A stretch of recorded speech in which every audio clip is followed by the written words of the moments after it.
Hi, and welcome everybody to another edition of the Winner's Circle Sports Betting Podcast. My name is Ross Benjamin, and welcome to our newly named channel here. It's called the Winner's Circle Sports Betting Channel. So keep that in mind, folks. No longer OSGA. We're Winner's Circle Sports Betting Channel, and we're sponsored by Gamblers World. That's as of today, and nothing else changes. Just the name of the channel and the sponsor. It's all business stuff. Nothing you have to worry about. So just keep that in mind. No longer OSGA. It's the Winner's Circle Sports Betting Channel. And like every Thursday, I'm joined by Mr. Doug Upstone of DocSports.com. Doug, one of the finest handicappers in the country, and he's at one of the iconic sports betting websites in DocSports.com. They've been around for 52 years, Doug? 51 years? That's correct. Yeah. So, I mean, again, longevity speaks volumes. Anyway, Doug, how are you? I'm doing well, and if anybody, just before we started, if anybody hears like a odd noise, it's where I live. Not daily, but often, jets flying by. So if you hear a little rumbling noise in the background, it's coming out of the speaker right here. It's not my stomach. It's nothing like that. It's just jets flying around. So, but part of the deal about living out this direction, I guess. But otherwise, everything else is good. Ross, just excited for the got Kentucky Derby coming up this weekend, and actually also on Friday is the Kentucky Oaks, which is the female version of the Kentucky Derby for 3-year-olds. So that goes on Friday, and so I got picks on both, and I know we're going to talk a little bit about excuse me, the Kentucky Derby on Saturday. Yeah, we're going to talk about baseball too, as Doug will be covering the Toronto Blue Jays at the Pittsburgh Pirates on Friday, May 5th. I'll be looking at Baltimore at Atlanta. Seems like an intriguing matchup there. It's 7:20 Eastern time on Friday, May 5th. But before we get to that, just a friendly reminder, folks, if you have not subscribed to our YouTube channel, it's now the Winner's Circle Sports Betting Channel. Make sure you do so. It costs you absolutely nothing. If you've already subscribed to OSGA, you're still on a subscriber list, folks. There's no need, I should say, to resubscribe. But if you have not subscribed to our YouTube channel, take a second to do so. It costs you nothing.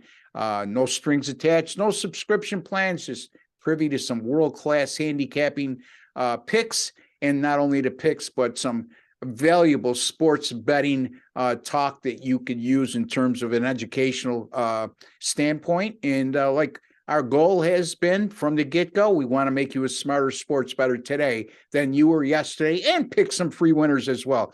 Doug, the Kentucky Derby coming up, and I know that's your cup of tea. And for those of you out there that don't like horses or horse racing, like me, it's not that I don't like horse racing. It's not something I look forward to on a daily basis, but I do look forward to on an annual basis the Triple Crown races, notably the Kentucky Derby. So what's your take so far, Doug, on what you've seen, and if you have any leans at this point?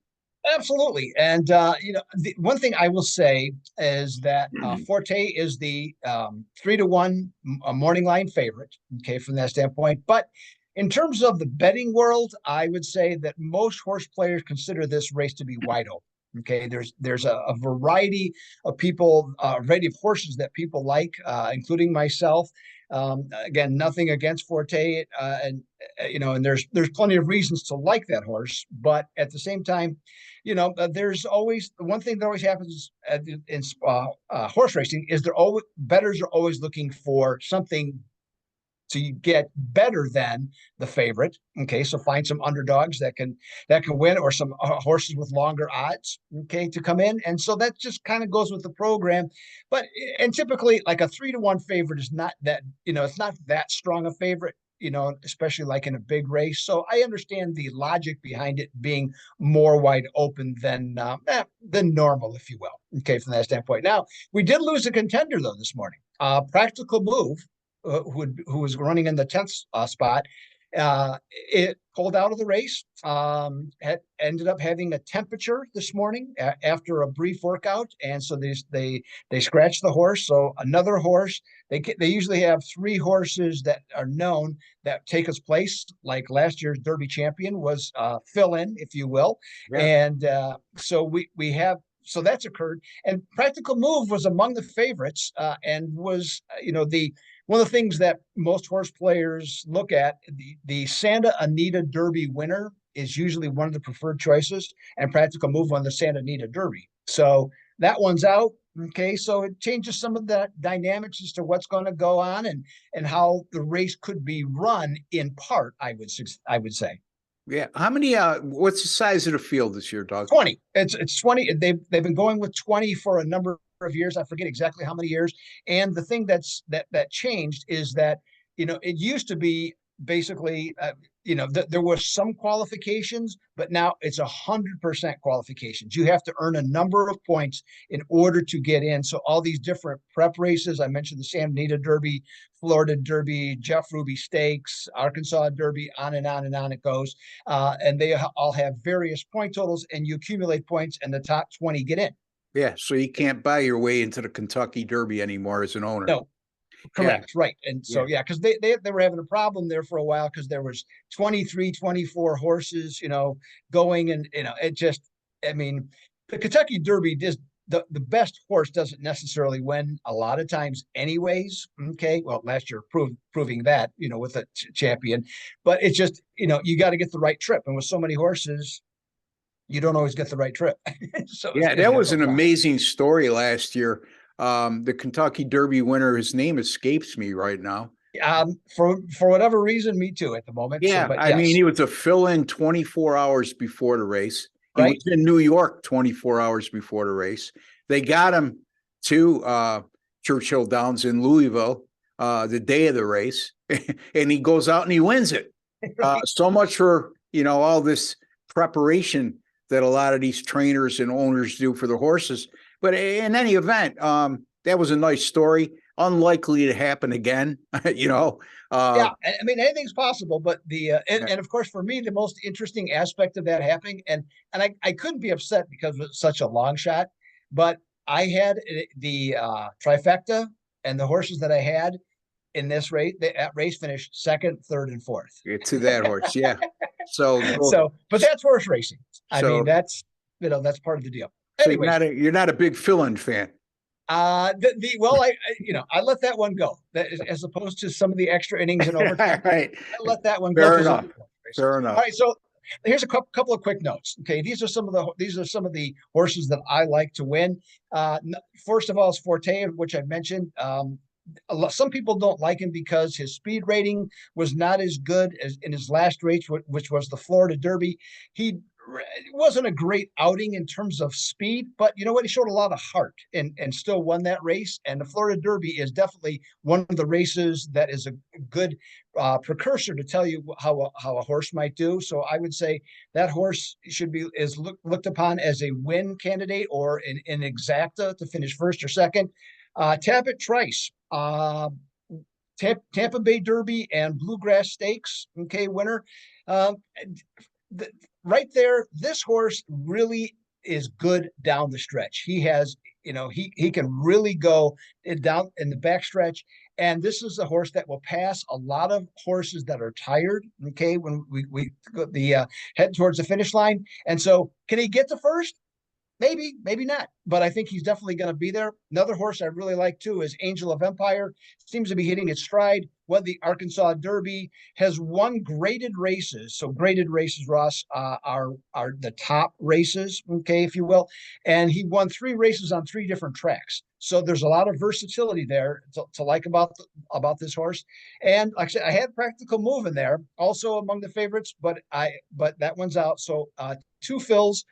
Is what 2 fills like in the person. Okay, so from that one, won the Jeff Ruby Stakes, capable of having, if it has a good trip, capable of winning this race. So those are the 4 horses that I like as potentially to win the race. Okay, now do you have any questions for me about anything there? To ask? No, we're good. Okay, all right. So I'll follow that up and give you then a couple of long shots that I think are possible to win the race.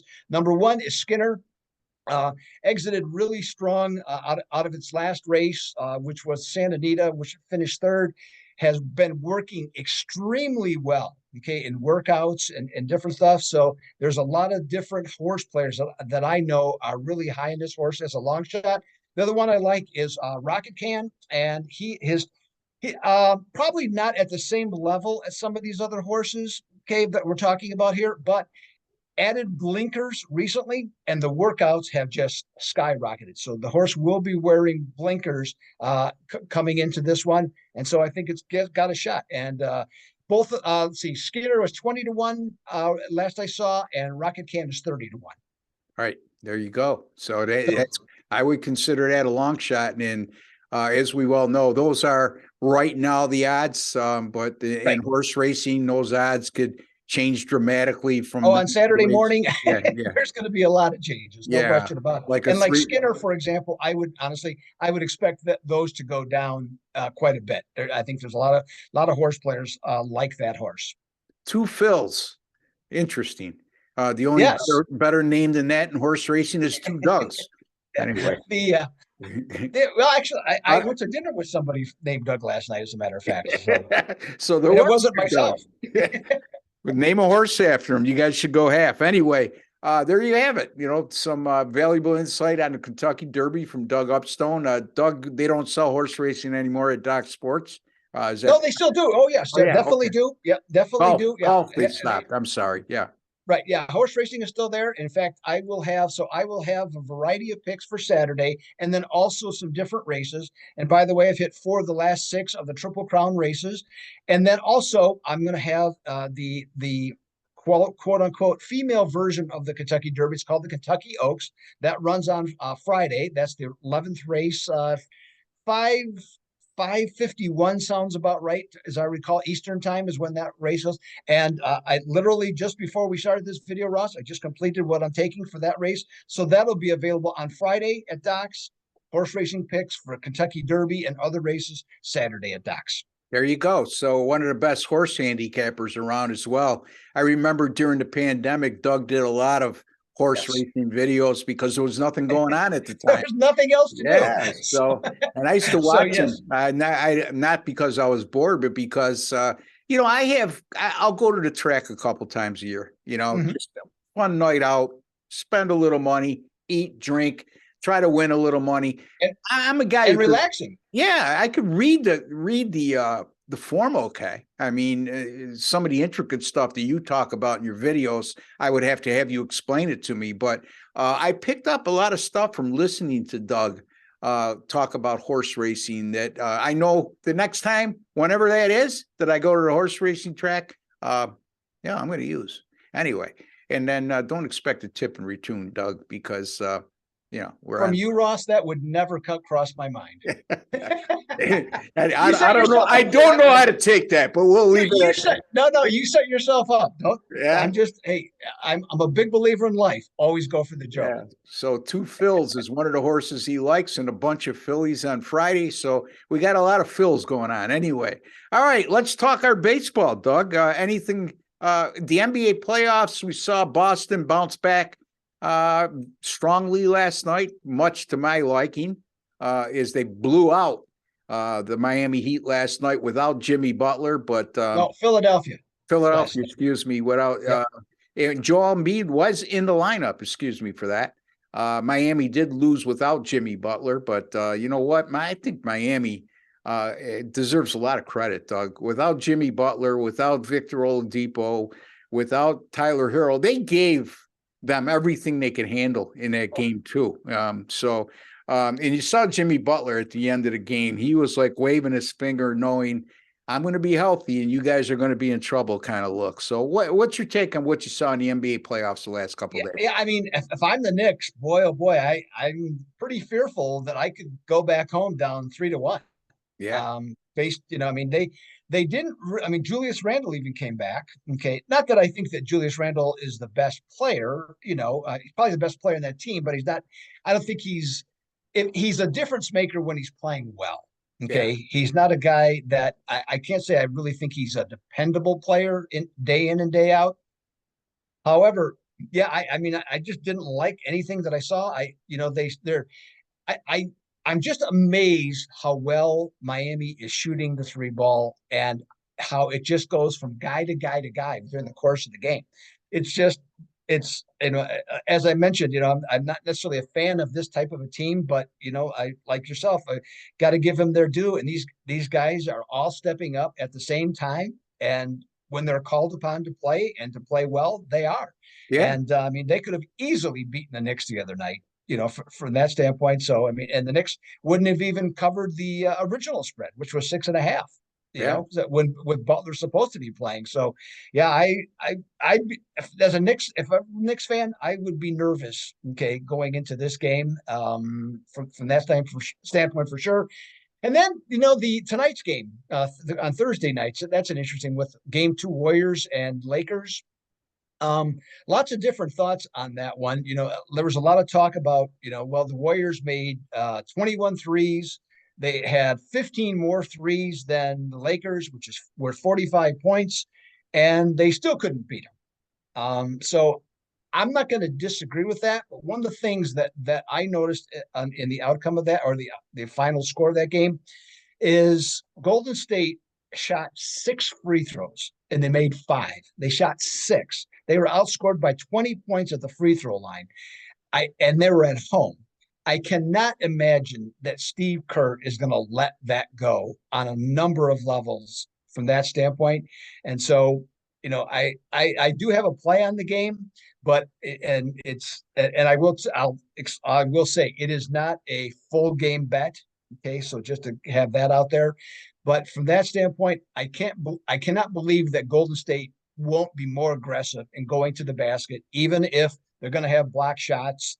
I think they're going to go with the body to try to create contact and make the referees blow the whistle. Yeah, and in terms of Steve Kerr, he's going to be in the referee's ear early on, regardless Yes. who refereed the last game. He's going to let them know before the game even started. Now, boys, I hope we're not going to see the disparity we saw in the last game. Yep. So, and he'll implant that seed in their mind, and you never know how much influence that could have too. Because at the end of the day, the referees don't want to be the ones who decide the game. Some might, because some like the spotlight. But if you get to this level, you would like to think that most of them, it's like a good boxing referee. If you don't notice them, they're doing a great job, right, Doug? So absolutely. And I will give the viewers out there a handicapping tip. And we always like to say that we want to educate you and make you a smarter sports bettor today than yesterday. Well, game two, home favorites of -1.5 to 9, like Golden State is tonight. They have gone 26-2 against the spread and 27-1 straight up since the 2021 playoffs. So game for whatever reason, folks, and it held up last night with Denver, game two home favorite in that parameter. Those game two home favorites, regardless of what round, what series, they've really, really done well, Doug, regardless if they're coming off a win or a loss. Yeah, I mean, because that number seems to be a magic number for them, and it's consistently good. And my number that you're referring to, mine is a little bit different, the parameter, I should say, but the outcome is exactly the same, from that standpoint. So no, I think as to why, that's actually kind of a good question, but I think it's just the home cooking. Okay. Yeah. Maybe playing well in the first game, maybe not playing well. Could be the confidence from playing well in the first game, or it could be, not playing well and still coming back strong. And, and it's not easy. It's not the NHL playoffs. Let's put it that way. Where the visiting teams are just like crazy good this year, but, at least until yesterday. But, still, so it's a different deal. And, but I think this weekend, it's going to be very telling, when we get into all these game threes. And who would think Chris Paul had an injury in the playoffs? Go figure that, Ross. Man, I was puzzled by that. That could actually occur. Yeah, it's just an ongoing conversation we've had all year, and we're not going to beat it to death. But star players continue to fall at this time of year, even during the playoffs, and availability during the course of the regular season. That's been a topic we have absolutely pounded to death. But in any event, it is what it is. You go with the hand you're dealt. Yep. The adjustments are made by the odds makers when key people are out of the lineup, so you're not getting pulling the wool over their eyes. I love the people who go, well, you like Golden State tonight, -6.5. Do you know so-and-so's hurt? Yeah, I mean, if I know it, the odds maker has to know it. What are you trying to say? It's such an irrelevant comment because think about it, Doug. In other words, what you're saying, you know that so and so is out, but the line is still the same, even if he was playing. No, that's never going to occur. There's always an adjustment made by the odds maker. So, folks, first thing you should learn is number one, don't fear an odds maker, but certainly you need to respect the odds makers and the jobs they do because they're very good at what they do. So if you think that you might find a line that you consider favorable and you handicap very well and it comes to fruition. But in terms of looking for an odds maker's error, like I see a lot of people try to insinuate when they make their picks, tell a story to somebody else because that's a fairy tale. Anyway, all right, Doug. Toronto and Pittsburgh. Pittsburgh Pirates look really good. They came down to earth a little bit in recent days. They're facing a Toronto team that is going to be playing tonight because we're recording on Thursday the 4th. In a couple hours, they'll be playing Game 4 of their series against the Boston Red Sox at Fenway Park. They've lost the first 3 in that series. They've lost the last 4 overall. Toronto is going to have Chris Bassett scheduled to be on the mound, and for Pittsburgh is the ancient veteran Rich Hill, the veteran left-hander who will be on the hill for Pittsburgh. Right now, Doug, as we speak, Toronto is a $1.45 home favorite, and the total in this game is 9. And for those of you who don't know what the $1.45 means, minus 145, folks. Just me showing my age. Anyway, go ahead, Doug. Take it away and tell us what you think about this matchup. Well, just I would say, first of all, that both teams are be excited to play somebody different after the way this week has gone. Okay. I mean, Pittsburgh had the best record in the National League starting the week, and then they get swept by Tampa Bay. Now, there's nothing to say about getting swept by Tampa Bay, especially at Tampa Bay, but still they did. And the problem is, dating back to Sunday, the offense has, let's see here. I'm trying to think of a good magician where it's just disappeared. Okay. They've scored 6 runs in their last 4 games. So that's a big problem for them. And even coming home, those problems can continue to, manifest and stuff like that. Now, Toronto had beaten Boston 8 straight times before this week. Okay. Now they lost 3 times. They've given up a ton of runs. In fact, since Sunday, they've given up 31 runs as a staff. And so their starting pitching hasn't been good. Their bullpen, which had been quite good most of the season, the last 4 games, just not good at all. Now, offensive, they're still doing a job. I mean, 22 runs in 4 games. Okay. I mean, that's not too bad going into it. So it's a little bit of a different game. Now, I was a little surprised at the 145, to be honest with you, from that standpoint. And you mentioned the 2 pitchers. Now, Bassett, his ERA is over 5, and he's got a 3-3 record. But here's the different thing about him so far is his whip isn't bad. Ross especially likes to talk about things with whips, and it's 1-2-1. Okay, that's not bad. So what's the problem? Well, the problem is that he's walking a batter every other inning. Okay, but he's hardly giving up any hits. He's giving up just over 1 hit for every 2 innings he's pitched. So what's the problem with Bassett? He's nibbling too much. Okay, he's not attacking the hitters. He's trying to work the edges, and he's giving too much respect to the opposing batters.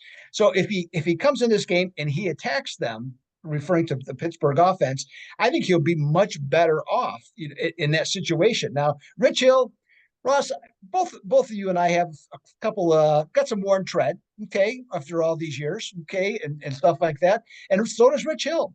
I would venture to say at 43, he's older than some of the dirt at many of these parks, okay, from that standpoint. And he started his career in 2005 with the Chicago Cubs, and I actually remember that from that standpoint. Now, what is his game? He's actually been very effective of late. He's got an ERA of 2.08 in his last 3 starts. He has a wide variety of curveballs that he throws from different angles and from different speeds, and he's won 3 in a row. Now, while I admire Hill's guile, and by the way, because he's left-handed, you forgot one key word, Ross. I just wanted to let you know. You forgot the word crafty. Yeah. Crafty left-hander. Okay, you're familiar with that term. But Toronto against lefties this year, they're averaging 5.2 runs per game. Okay, lefty starters. That's ninth overall in Major League Baseball. Bassett last year in September faced Pittsburgh twice, gave up 1 run, I'm sorry, in 2 starts over 13 innings. And when Bassett is a road favorite of minus 125 or more the last 2 seasons, his team is 13-0. That's the Wow. record. Okay, in that situation. So he has just been lights out. So Ross, give me the Blue Jays to Yeah. fly to victory at minus 145 and take out Pittsburgh in game 1 of their series. So Toronto minus 145 over Pittsburgh. That game will go at 6:35 p.m. Eastern time on Friday, May the 5th, excuse me. And that game will be played in Pittsburgh. So again, 2 teams that are struggling of late, but had got off to good starts. Maybe a change of scenery will do it's going to do one of them well anyway. So we'll see what happens there. But, I was going to say about Bassett, when I see a guy's whip still very good, but his ERA up there, the first thing I look to is how many home runs he's given up, because that could you'll get a lot of guys that fall in that category, not so much for an entire year, but sometimes within a short period of time, Right. like over their last 5 starts, their ERA is close to 6, but their whip is somewhere around 120. The first thing that I look at, and you might want to look at going forward, and maybe Doug could add to this, because I don't know, I don't have Bassett's numbers in front of me, is I would look, first of all, to see how many home runs he's given up over that period of time and how many innings, and then look at the other club and see if they've been hot or not with the long ball. So there's a couple ways I looked at. I mean, I don't know what his numbers were in terms of home runs, Doug, but there's nothing. I think in passing I saw it. There was nothing there that stuck out to me. And Yeah. if there was, I can only assume I would have used it. Okay. Yeah. But something to look forward to in the future when you see those types of situations, that being an ERA of 5 or better, or worse, I should say, and a whip of 120 or better, usually equates to a starting pitcher has given up a fair amount of home runs over whatever that period of time he established those numbers through. So again, something to keep an eye on, folks. Always trying to educate you here on the Winner's Circle Sports Betting Podcast. All right, we're short of time once again. It never fails with me and Doug. We have 40 minutes and we stretch it right to the bitter end. All right, let's look at my game real quick. Baltimore at Atlanta. That game goes at 7:20 p.m. Eastern time in Atlanta on Friday, May 5th. It'll be Dean Kramer for the Baltimore Orioles, and it'll be Max Fried for the Atlanta Falcons. I wish it was the Atlanta Falcons. It would be close to football. Atlanta Braves on the hill. So, and Atlanta is a huge 210 money line favorite in this game, and the total's 8.5. Why are they such a big favorite when Baltimore's playing good ball as well? Well, because Max Fried's been red hot. You look at this guy since he's starting to look like the pitcher he did when he first came up to the majors. 4 starts this year, an 0.45 ERA. The last 3 starts, he's not given up an earned run. He's averaging a little over 5 innings pitched per start and a 4-to-1 strikeout to walk ratio. His only career start against Baltimore was in 2021 at Camden Yards, where he pitched a 4-hit complete game shutout. However, this version of the Baltimore Orioles in 2023 is much different than the one he'll be facing on Friday evening. Baltimore 10-4 to the over this year versus left-handed pitching. Atlanta 15-6 to the over this year in night games.